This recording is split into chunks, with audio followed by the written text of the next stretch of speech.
In 2024, a recent college graduate named Rajdev prepared to return to his ancestral village in Odisha, India.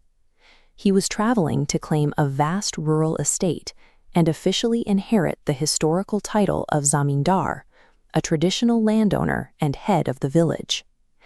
This red brick mansion was the centerpiece of that inheritance.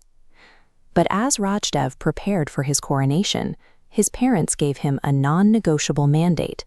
He could claim the wealth and the title, but he must never, under any circumstances, approach this 184-year-old estate. For nearly 2 centuries, Rajdev's family had thrived by following a simple strategy of avoidance.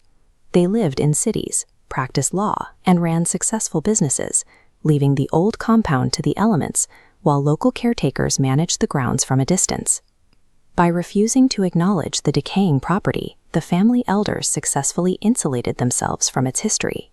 But silence doesn't erase a problem. It merely guarantees that the burden of keeping the secret eventually falls to the next person in line. The moment Rajdev arrived in the village for his coronation, the reality of that burden became unavoidable. The local caretakers didn't welcome him with celebrations.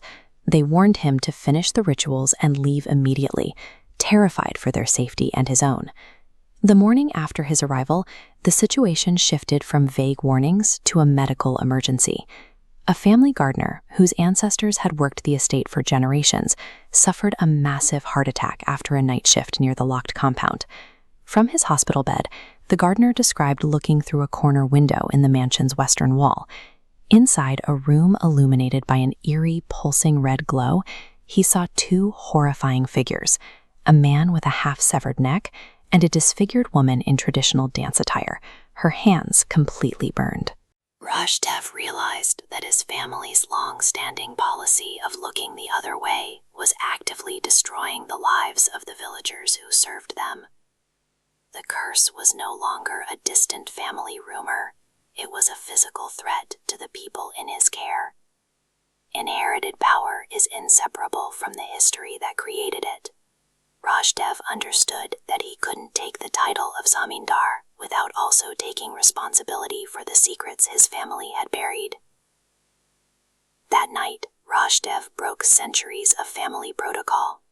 He walked to the rusted gates of the old compound, found a section of the perimeter wall where the stones had crumbled, and hoisted himself over, dropping into the overgrown courtyard alone. Navigating the ruins with a flashlight, he located the western wall described by the gardener. As he approached, the silence broke. From a barricaded room ahead, he heard the rhythmic jingling of heavy anklets, followed by a series of piercing, agonized screams. Rajdev peered through a small window into the red light. The 2 spirits inside recognized his bloodline immediately, snarling that he was a descendant of demons. Terrified, Rajdev sprinted back through the dark, crumbling hallway and out into the night. He survived the encounter, but the modern insulation he had grown up with was gone. Confronting the past had put his life directly on the line, forcing him to find the truth before it found him. Needing answers, Rajdev sought out Devi Amma. At 88 years old, she served as the village mystic and the living archive of the region's unwritten history. Devi Amma described an era of unchecked power. 184 years ago, Rajdev's ancestors operated with absolute impunity under British rule, using their wealth to build a world where their word was the only law that mattered. Rajdev's great-great-grandfather had converted the mansion into a private estate for his own entertainment. He became obsessed with a beautiful transgender dancer named Priyamvada, bringing her to live at the mansion as his favorite. Priyamvada eventually requested a tutor to help her study. The Zamindar hired a local village teacher, but as they spent time together, Priyamvada and the teacher developed a secret, genuine romance. The Zamindar's 4 sons were already terrified that their father would squander their inheritance on Priyamvada. When a servant discovered the affair, the sons used the betrayal as an excuse for slaughter. They ambushed the couple in that western room, killing them both with axes and swords.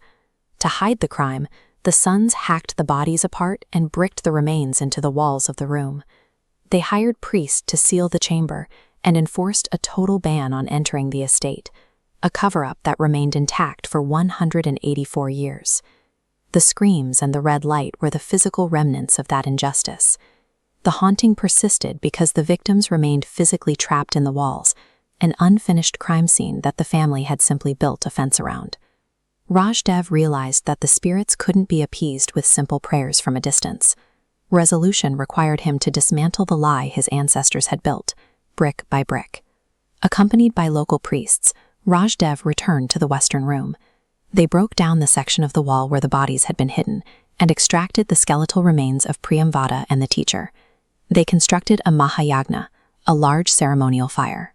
As the flames grew, Rajdev knelt on the floor and spoke directly to the room, offering an unconditional apology on behalf of his bloodline for the atrocities committed by his ancestors.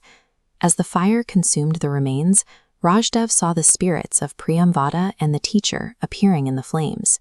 They appeared whole and at peace, holding hands for a brief moment before disappearing forever. By digging up the remains, Rajdev finished the story his ancestors had tried to bury. He proved that the only way to silence the screams was to stop pretending the crime never happened. Apologizing was only the first step.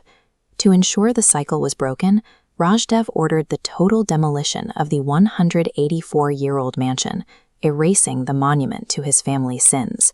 He then signed the land over to the government, transforming the site of the murders into a public playground for the village children.